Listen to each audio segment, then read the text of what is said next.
lagi di podcast ini, tempat kita ngobrol santai tapi tetap bermakna. Di sini nggak ada obrolan yang terlalu serius, nggak juga yang terlalu ribet-ribet. Kita cuma mau cerita, berbagi sudut pandang, dan mungkin nemuin hal-hal baru dari hal yang kelihatannya biasa aja.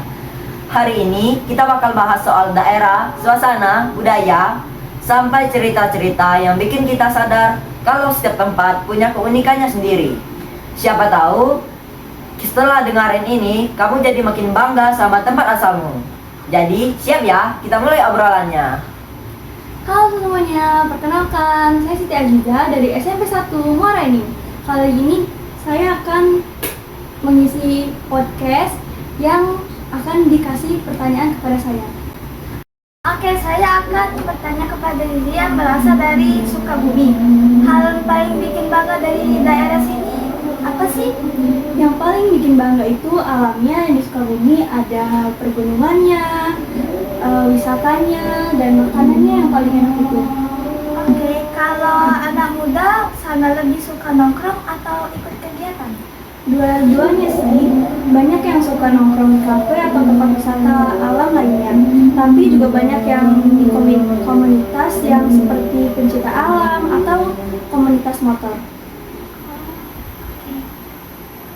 Menurut kamu, apa yang masih kurang dari daerah itu?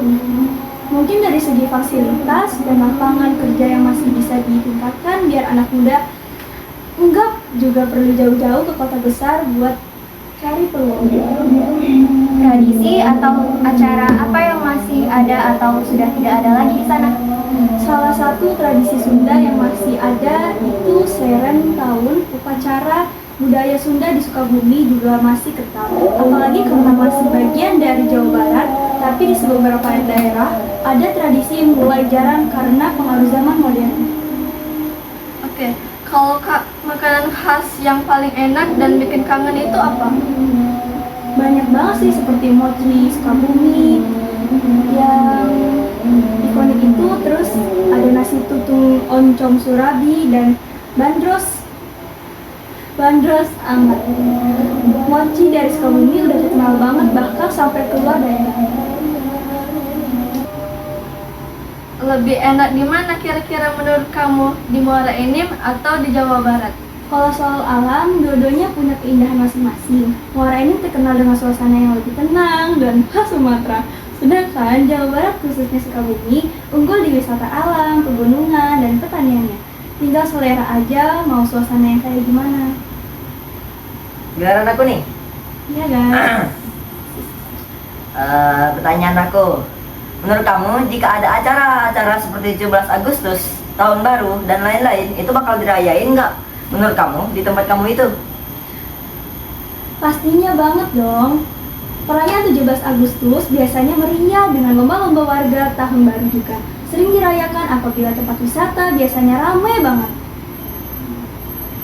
Jadi, kedua. Ada apa aja sih yang masih ada di Sukabumi? karena mayoritas budayanya Sunda, ada contohnya upacara pernikahan adat Sunda, Saren Tahun, kesenian seperti jaipong, degung, dan wayang gedung.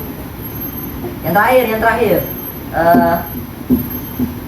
Apa harapan kamu untuk perkembangan Sukabumi di masa depan? Semoga makin maju dari segi ekonomi, pendidikan, pariwisata, tapi tetap menjaga alam dan budayanya. Namanya? Ya, saya mau nanya. Menurut Zizi, cerita atau pengalaman unik yang bisa dibagi tentang Jawa, Barat, dan Sukabumi? Salah satu yang unik itu banyak tempat wisata alam yang masih alami. Misalnya Curug, air terjun yang terus ditumpah dengan jalan kaki terlebih dahulu, jadi terasa petualangannya. Itu yang bikin beda, nggak cuma dengan foto-foto tapi juga dengan pengalaman. Oh. Kedua, acara apa yang paling sering diadakan di situ? Perayaan 17 Agustus, lomba-lomba warga, jalan santai sampai pentas seni. Biasanya meriah banget dan melibatkan semua umur. Seren Tahun tradisi adat Sunda sebagai bentuk rasa syukur atas panen. Festival budaya Sunda ada tari jaipong, wayang golek, dan musik degung. Bagi Zizi, bagaimana suasana alam di daerah itu? Lebih banyak pegunungan, sungai, atau perkotaan? Kalau diomongin suasana alam di Sukabumi, itu lebih dominan pegunungan dan alam terbuka. Daerahnya dikelilingi pegunungan dan perbukitan udara yang masih relatif sejuk dibanding kota besar. Sukabumi juga dekat dengan kawasan Taman Nasional Gunung Gede Pangoro, jadi suasana hutan dan pegunungan terasa banget. Selain itu, ada juga sungai dan air yang masih mengalir jernih, seperti air terjun atau curug yang masih alami. Apakah masih ada yang ingin bertanya? Tidak. Terima kasih kepada Zizi yang telah datang ke podcast ini. Ya, sama-sama. Dan mungkin ibu guru yang mau menonton, Dan teman-teman yang ingin menonton podcast kami, kami akhiri.